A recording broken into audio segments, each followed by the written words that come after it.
नमस्कार दोस्तों। वो कहते हैं ना, हम ना होते तो तुझे खुली किताब कौन कहता, तेरे चेहरे को गुलाब और तुझे लाजवाब कौन कहता। ये तो करिश्मा है हम प्यार करने वालों का, वरना पत्थर के मीनार को ताज कौन कहता। नमस्कार दोस्तों, एक बार फिर से आपका हार्दिक स्वागत है आपके अपने YouTube channel GK by Pradeep sir पे।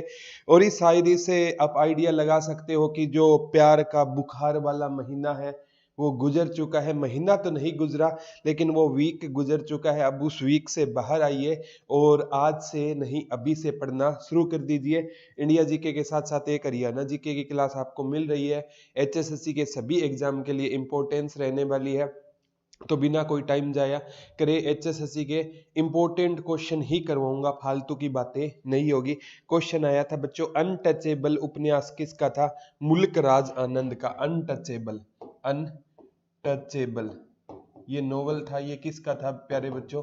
मुल्क राज आनंद का होता था। मुल्क राज आनंद का।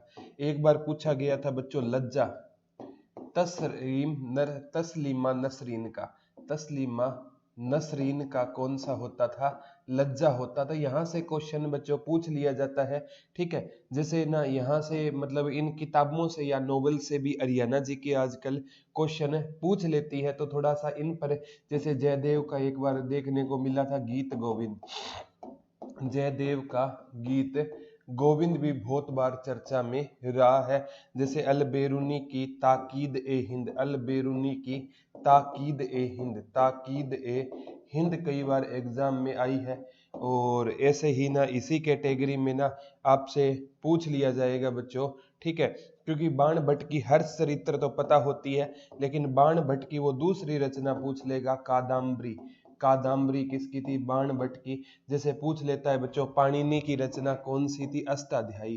पाणिनि की रचना कौन सी होती थी? अष्टाध्यायी होती थी।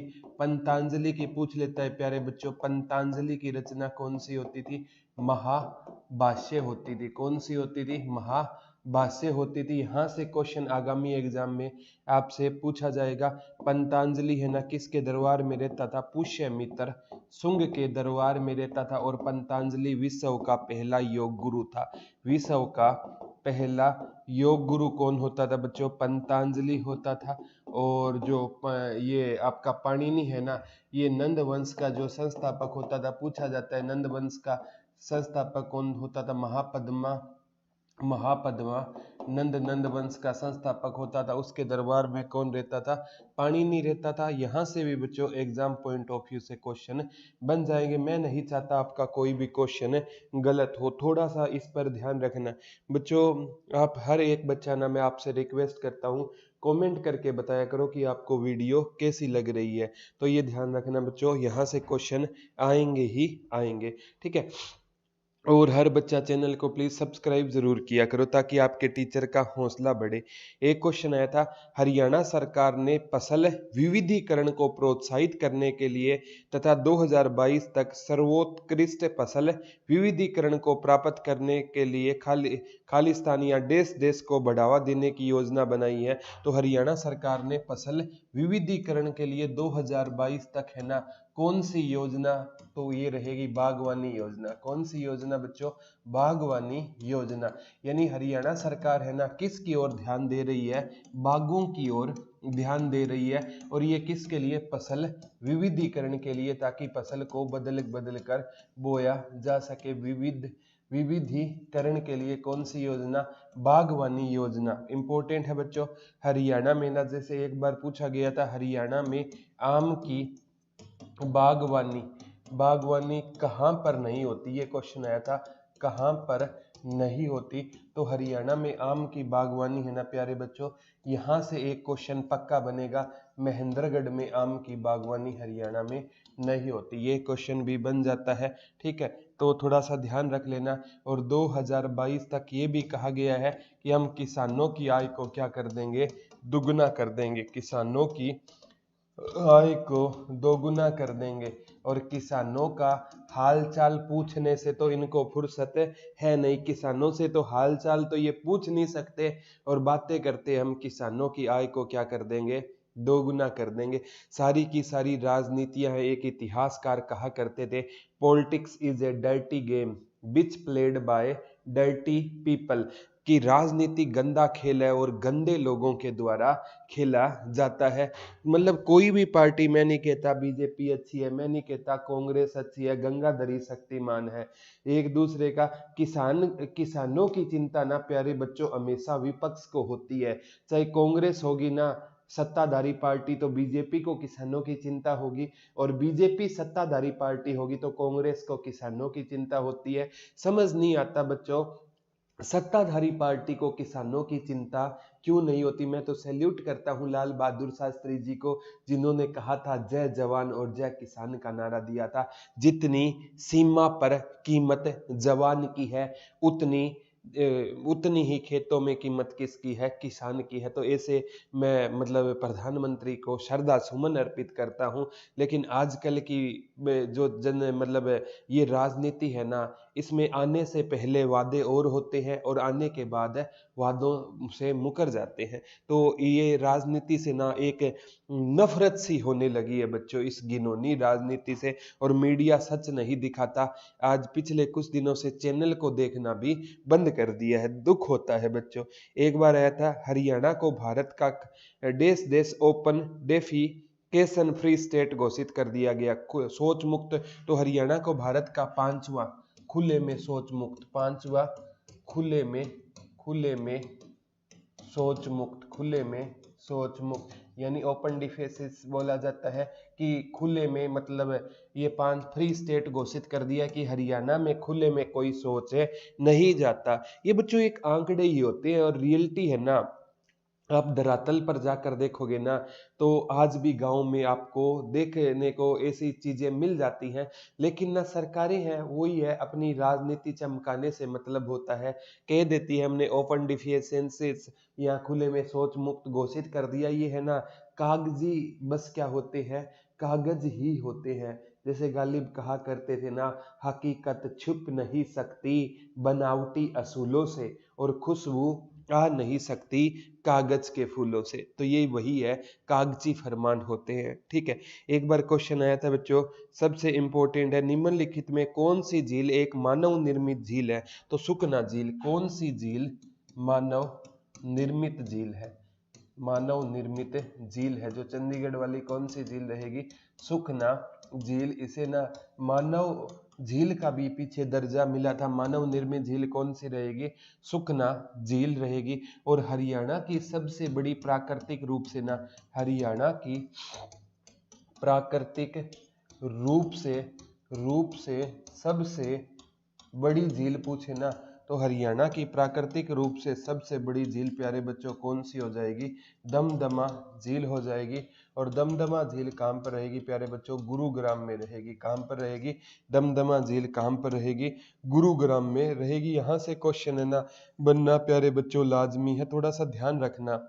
यहाँ से क्वेश्चन बन जाएगा। अगर क्वेश्चन आए ना तो मेरे प्यारे बच्चों का गलत नहीं होना चाहिए। एचएसएससी हरियाणा में महज कितनी झीलें मानता है, 5 झीलें मानता है। लेकिन बता देता कि 5 ये मानता हूं तो टॉपिक 5 मिनट का होता है, नहीं बताता तो सभी की सभी पढ़नी पड़ेगी। हरियाणा की झीलें नामक एक टॉपिक सर्च कर देना, उसमें मैंने सारी की सारी झीलें करवाई हुई है बच्चों, देख लेना।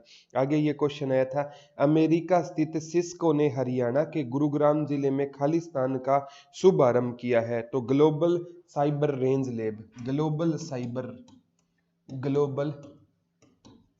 साइबर रेंज का शुभ आरंभ किया है। कहां पर शुभ आरंभ किया है, गुरुग्राम में। किसने किया है, अमेरिका के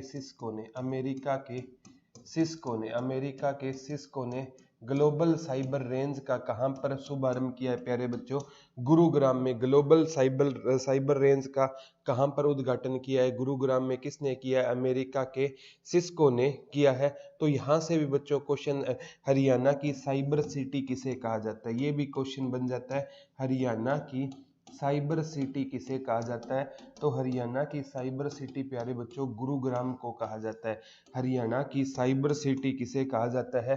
तो हरियाणा की साइबर सिटी है ना किसको कहा जाता है प्यारे बच्चों? गुरुग्राम को हरियाणा की क्या कहा जाता है? साइबर सिटी कहा जाता है। यहाँ से भी बच्चों क्वेश्चन आगामी एग्जाम में आपसे पूछे जाएंगे। हरियाणा की साइबर सिटी किसे कहेंगे? तो गुरुग्राम को हरियाणा की क्या कहा जाता है? साइबर सिटी के नाम से जाना जाता है। ये एक आया था प्रो कबड्डी लीग 2019 में हरियाणा स्टीलर के कोच कौन होते थे? हरियाणा स्टीलर यानी हरियाणा स्टीलर्स के कोच कौन होते थे प्यारे बच्चों? राकेश कुमार होते थे। हरियाणा स्टीलर्स के यानी हरियाणा की टीम के प्रो कबड्डी लीग में, जो प्रो कबड्डी लीग चलता है ना बच्चों, तो उसके जो कोच होते हैं वो कौन थे? राकेश कुमार होते थे। इनकी के मतलब जो इनके प्रशिक्षण में ना हरियाणा स्टीलर ने काफी अच्छा नाम कमाया था। तो कौन हुए थे बच्चों? राकेश कुमार होते थे। ये भी पेपर में आ गया है बच्चों, आगामी एग्जाम में भी यहाँ से क्वेश्चन बन सकता है बच्चों। एक बार क्वेश्चन आया था, भाई परमानंद लोगों को तक खालिस्तान का संदेश पहुंचाने के लिए मधुर गाने गाते थे। तो बच्चों भाई परमानंद, इनका संबंध इशार से बताया जाता है। भाई परमानंद देश देश देश का संदेश लोगों तक पहुंचाने के लिए मधुर गाने गाते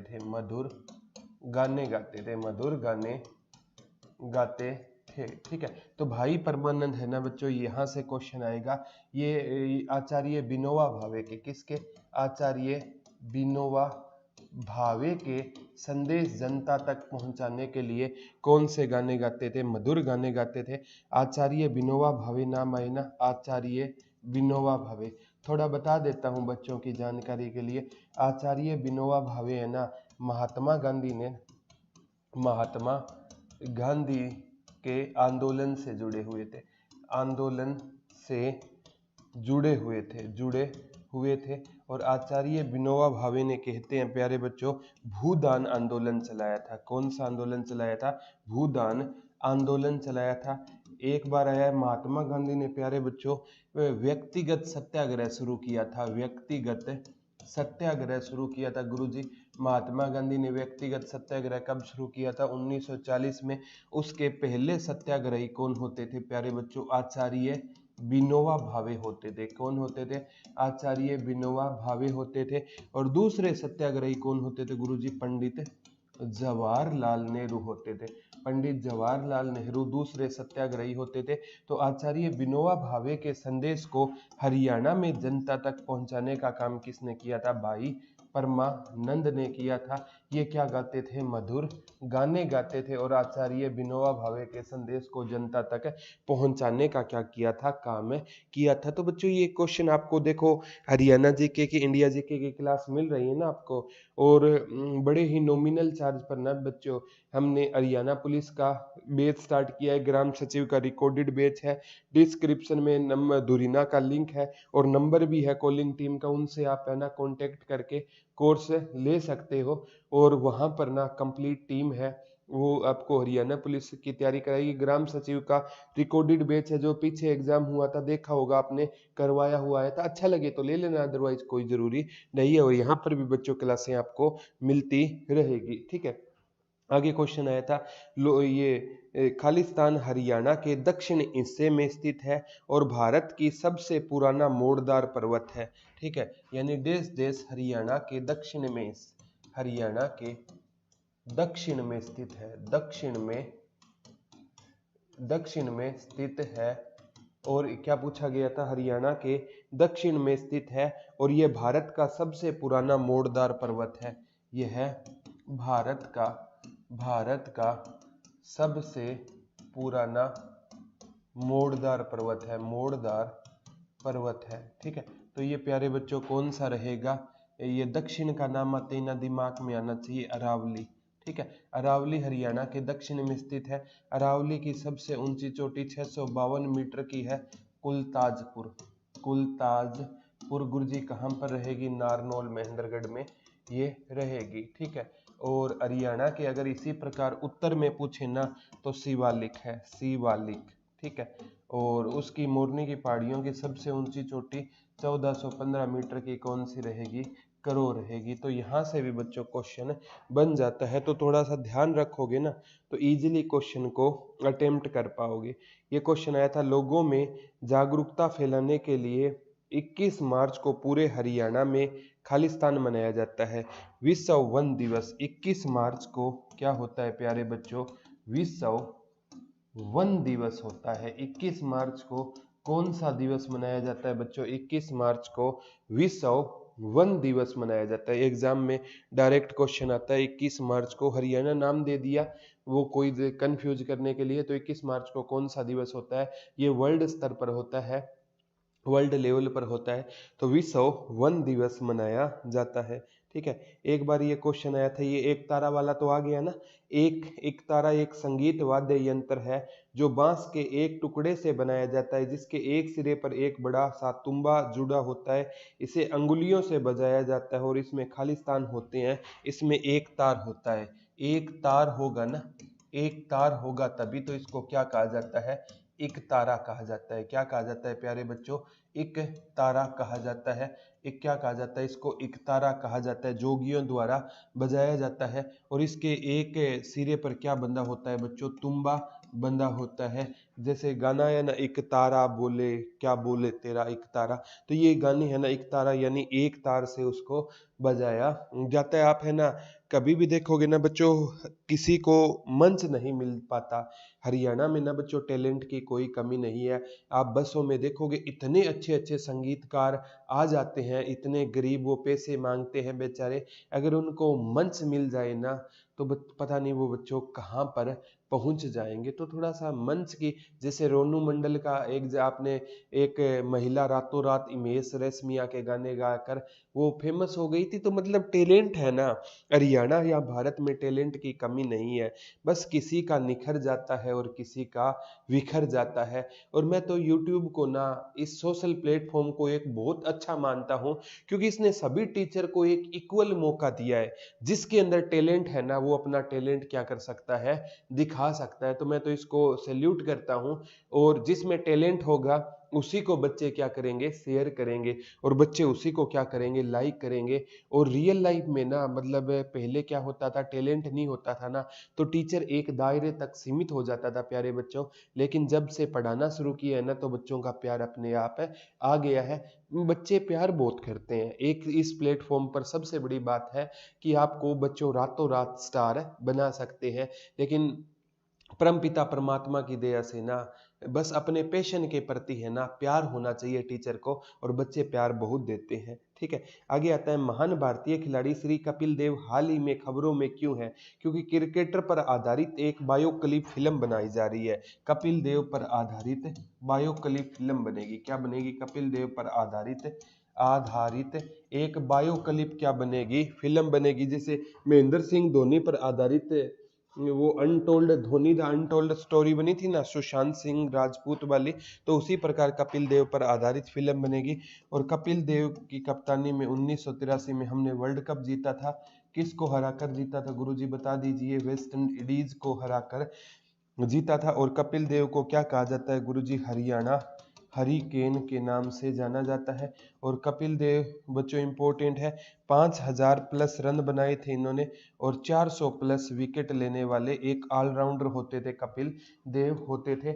और यहाँ से भी बच्चों क्वेश्चन आता है, जैसे आप मोतीलाल नेहरू, उसको खेल यूनिवर्सिटी का दर्जा दिया गया ना, उसमें भी इनको अहम रोल दिया गया था। एक आया था, महाभारत के दिनों में हरियाणा के लोगों द्वारा किया जाने वाला लोक नृत्य कौन सा है, या वो पूछ लेगा वह लोक नृत्य कौन सा है, वह लोक नृत्य कौन सा है जो महाभारत काल से चला आ रहा है, महाभारत काल से चला आ रहा है। तो वह लोक नृत्य रहेगा प्यारे बच्चों धमाल। धमाल लोक नृत्य है ना, किस काल से चला आ रहा है, महाभारत काल से। और गुरुजी ये कब किया जाता है प्यारे बच्चों, ये चांदनी रात को, चांदनी रात को खुले खेतों में किया जाता है, चांदनी रात को खुले खेतों में कौन सा नृत्य होता है प्यारे बच्चों? धमाल नृत्य होता है। चांदनी रात को खुले खेतों में किया जाता है। कब होता है गुरुजी? जब फसल पक कर कटने को तैयार हो जाए ना, तब कौन सा नृत्य किया जाता है? धमाल। गुरुजी ये किसका प्रतीक है? ये खुशी का प्रतीक है। और महाभारत काल से रिलेटेड एक नकुल दिग्विजय एक ग्रंथ है। नकुल दिग्विजय ग्रंथ महाभारत कालीन है। इसमें ना रोहतक का वर्णन मिलता था रोहितास के रूप में। कहते हैं राजा रोहितास ने रोहतक को बसाया था। ये वो सिलेक्टेड क्वेश्चन होते हैं बच्चों जो आगामी एग्जाम में आपसे पूछे जाएंगे। एक बार ये पूछा गया था बच्चों, हरियाणा में 1994 में पंचायती राज अधिनियम के माध्यम से पंचायती राज शुरू किया गया। फलस्वरूप हरियाणा के ग्रामीण क्षेत्रों में विकास और प्रशासन में सार्वजनिक भागीदारी के लिए ग्राम पंचायत और जिला परिषदों का गठन किया। तो बीच वाली पूछी गई थी पंचायत समिति थी। क्या थी प्यारे बच्चों? पंचायत समिति थी। निचले स्तर पर ग्राम पंचायत और ऊपरी स्तर पर जिला परिषद थी। पंचायती राज के जो एक्ट है ना बच्चों, वो भी मैं आपको ग्राम सचिव के एग्जाम से पहले सारे करवाऊंगा। बच्चों के कमेंट आ रहे हैं नहीं करवाए, अरे करवा देंगे, चिंता मत करना। ये थी प्यारे बच्चों आज की वीडियो, और अच्छी लगे तो इसे शेयर करने का काम कीजिए। आज के लिए इतना ही, कल दोबारा रूबरू होंगे। तब तक के लिए धन्यवाद दोस्तों। जय हिंद, जय भारत और love you all, miss you, bye.